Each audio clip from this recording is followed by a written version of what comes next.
Paul Thérault, on a vu que un entretien en virtuel, c'est la même chose qu'un entretien en présentiel. Il y a le même rapport à l'interviewé et au patron qu'on aura en face de soi. Alors par contre, pour se préparer, Paul, comment ça se passe? Qu'est-ce qu'on doit faire pour bien préparer cet entretien en visioconférence de recrutement?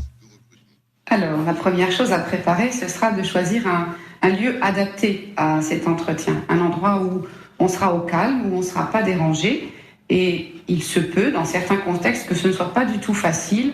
Dans ce cas-là, il vaudrait mieux prévenir et demander la possibilité d'un entretien téléphonique, parce qu'après tout, on n'est pas toujours en possibilité de recevoir chez soi, puisque c'est ça qui va se passer.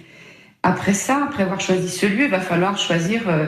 faire en sorte d'avoir une bonne connexion. Et là, ça sera important de tester l'outil. Vous allez être invité normalement avec un lien de connexion. Méfiez-vous, c'est peut-être pas le Zoom ou le Teams auquel vous êtes habitué. Demandez ce lien à l'avance et vérifiez que vous savez vous connecter convenablement. Voilà. Et puis, par rapport à la connexion, il y aura bien sûr le sujet de la bande passante. Est-ce que vous en avez assez là où vous êtes? Est-ce qu'il y a peut-être besoin de prévenir votre entourage pour que ça se passe bien de ce point de vue-là? Alors ça, c'était pour le lieu. La connexion, il y aura également une préparation minutieuse, je dirais, de ce que verra votre interlocuteur. Encore une fois, vous allez recevoir chez vous. Alors, est-ce que vous pouvez, derrière vous, installer quelque chose qui ressemble à un fond professionnel ou en tout moins qu'on ne voit pas le désordre de votre chambre ou de votre cuisine. Voilà. Est-ce que ça peut être un peu plus neutre ou un peu dans le thème de ce que vous allez vivre à ce moment-là?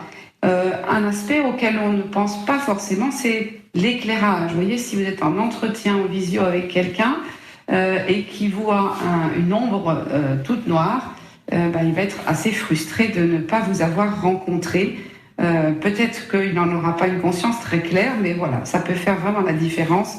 J'ai rencontré quelqu'un où j'ai vu une ombre.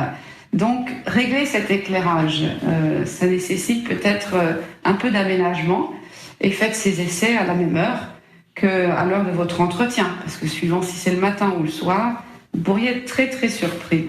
Voilà, je dirais que ça va être la même chose au niveau du son. Faites attention à ce que ce soit un son de qualité. Peut-être qu'il y aura intérêt à faire des essais avec une de vos connaissances, voilà, pour vérifier tout ça. Comment on va se rendre à cet entretien, entre guillemets? Alors, comment on se prépare soi-même, parce qu'il n'y a pas que le lieu. Voilà, il faut se mettre dans l'ambiance aussi avant l'entretien. Alors, moi, je vous encourage à vous habiller comme si vous alliez à un entretien. Ça peut paraître étonnant, mais voilà, ça va vraiment vous mettre dans l'ambiance, vous-même. Et je vous assure pour le coup que ça s'entend. Si vous êtes un début de matinée encore au fond de votre lit, vous n'aurez pas la même voix et ça va s'entendre que si vous êtes bien habillé, installé à votre bureau. Voilà. Alors faites attention aussi à ce que votre matériel soit bien chargé. Et puis donnez-vous un temps de passage. Vous voyez, comme on sort de chez soi après avoir mis ses chaussures, comme on va prendre un bus ou sa voiture, comme on va avoir aussi une salle d'attente. Voilà, tout ça, c'est un temps qui permet de se mettre dans l'ambiance. Ménagez-vous ce temps-là, même si c'est en visio et qu'on peut y être en 3 clics.